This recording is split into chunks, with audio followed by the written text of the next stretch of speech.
A very healthy and warm good evening to all of you. I am Shailesh Kumar from Oxaria Coaching Center. Welcome back on my YouTube channel SKB Mantu Sir.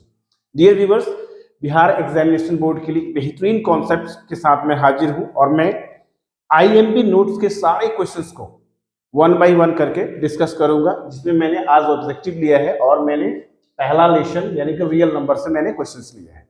इसके questions को हम लोग देखेंगे बिल्कुल tricky वे में। चलिए देखते हैं। सबसे पहली बात कि इन सारे क्वेश्चंस को बनाने का एक बेहतरीन तरीका है, उसको आइए देखते हैं। पहला क्वेश्चन, 2 तथा 2.5 के बीच परिमेय संख्या है, इसमें से पूछा जा रहा है। यानी एक संख्या तो 2 है और दूसरी संख्या क्या है 2.5, इनके बीच संख्या देखना है। अगर 11 पे नजर दौड़ाया जाए √11 तो इसका 3 से ज्यादा वर्गमूल होगा, क्लियर है। अगर 5 का वर्गमूल निकाला जाए तो 2 समथिंग होता है। अच्छा, 22 का तो आप समझ रहे हैं 4 से अधिक होगा, 12 का 3 से अधिक होगा, लेकिन हम लोगों से पूछा जा रहा है कि 2 तथा 2.5, तो इसके अंतर्गत केवल √5 ही एक ऐसा नंबर है जिसका 2 से कुछ अधिक आएगा। चलिए, यदि n एक प्राकृतिक संख्या है तब √n हमेशा प्राकृतिक संख्या है। ऑप्शन नंबर बी देखा जाए, ऑप्शन नंबर बी में हमेशा अपरिमेय संख्या, कभी प्राकृतिक संख्या और कभी अपरिमेय संख्या और हमेशा परिमेय संख्या। आप खुद सोचिए कि प्राकृतिक संख्या कोई संख्या ले लीजिए, जैसे 2 ले लीजिए, 2 का वर्गमूल निकालिएगा पूर्ण रूप से नहीं निकलेगा। यदि 3 रखेंगे तो भी नहीं निकलेगा, लेकिन 4 रखेंगे, 4 का वर्गमूल कितना होता है 2। यानी इसका अर्थ ये है कि ये कभी परिमेय संख्या होगा, कभी प्राकृतिक संख्या होगा और कभी अपरिमेय। यानी कि ये कभी प्राकृतिक संख्या भी हो जाएगा या परिमेय और कभी अपरिमेय। इसका आंसर क्या होगा? सी नंबर। दूसरा क्वेश्चन, तीसरा, संख्या रेखा पर प्रत्येक बिंदु प्रदर्शित करता है। पहला वास्तविक संख्या, दूसरा प्राकृतिक संख्या, तीसरा परिमेय संख्या और चौथा अपरिमेय संख्या। थोड़ा यहाँ पे ध्यान दें। तो देखिए, संख्या रेखा पर जो भी बिंदु है, प्रत्येक बिंदु जो है वास्तविक संख्या को नोटेशन करता है। तो इसका आंसर क्या होगा? वास्तविक संख्या। आगे देखिए, x² - 5x + 4 = 0 में x का मान होगा पूर्णांक, भिन्न संख्या, अपरिमेय संख्या, वास्तविक नहीं। तो सबसे पहले आइए देखते हैं, x का हमें मान निकालना है तो 4 से इसमें गुना करेंगे। 4 एकम 4 यानी -4 और -x, इसका गुणनखंड होगा। तो जो संख्या आएगा वो क्या होगा? पूर्णांक होगा, भिन्न तो होगा नहीं, अपरिमेय भी नहीं होगा, वास्तविक नहीं, ये तो गलत ही है। अपरिमेय नहीं होगा, भिन्न नहीं होगा, बल्कि क्या होगा? पूर्णांक होगा। गेटिंग? आगे देखिए, निम्नलिखित में कौन परिमेय संख्या है?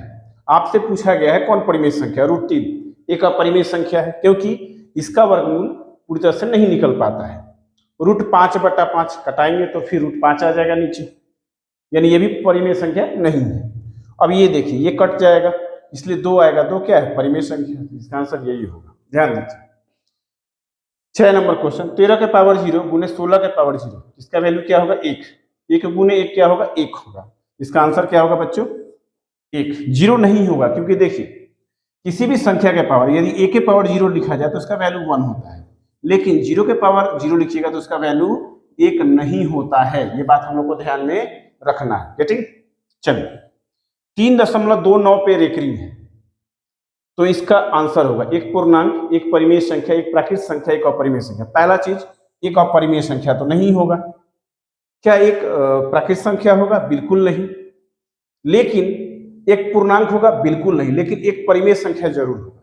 जब हम लोग रेकरिंग को बदलेंगे तो परिमेय संख्या के रूप में आ जाएगा। यदि n एक प्राकृतिक संख्या है तो 16 के पावर n - 13 के पावर n में इकाई अंक है 1, 6, 3, 4। थोड़ा सोचिए कि प्राकृतिक संख्या कहाँ से स्टार्ट होती है? 1 से। तो पहले पावर 1 रख लीजिए। 16 के पावर 1 मतलब 1, 16। 13 के पावर n यानी यहाँ पे 1 रखिए, n की जगह पे 1, तो 16 में से 13 गया 3। इकाई का अंक क्या हो सकता है? 3, यानी answer will be C. Clear है बच्चों? अगला, 13 का मिलान चिन्ह देखिए, यहाँ 13 का मिलान चिन्ह है। मिलान चिन्ह का मतलब टैली मार्क्स। ये तो रोमन अंक है तो ये होगा ही नहीं। 5, 5, 10 यानी ऐसे करके 4 लकीर और एक ऐसे मिला दिया जाता है तो 5 हो जाता है। 5, 5, 10, 11 नहीं होगा। 5, 5, 10 दोबारा ये भी नहीं होगा। 5, 5, 10 और 3, 13, यानी ये वाला आंसर हो जाएगा। अगला, 3 √3 है परिमेय, अपरिमेय, पूर्णांक, नॉन ऑफ दिस। तो यहाँ पे देखिए 3 क्या है, एक प्राकृत संख्या, और रूट 3 क्या है, एक अपरिमेय संख्या। तो एक परिमेय संख्या और एक अपरिमेय संख्या का जब गुणनफल करेंगे तो क्या आएगा, अपरिमेय। मान लीजिए ये दूध है और ये दही है, तो दूध और दही को मिलाएंगे, दही हो जाएगा, माने अपरिमेय संख्या। और इस प्रकार से IMB के जो नोट्स हैं उसके सारे क्वेश्चंस को सॉल्यूशन कराए जाएंगे, चाहे वो फिजिक्स हो, केमिस्ट्री हो, बायो हो या मैथमेटिक्स हो। तो आप लोग मेरे चैनल पे बने रहे, मेरे चैनल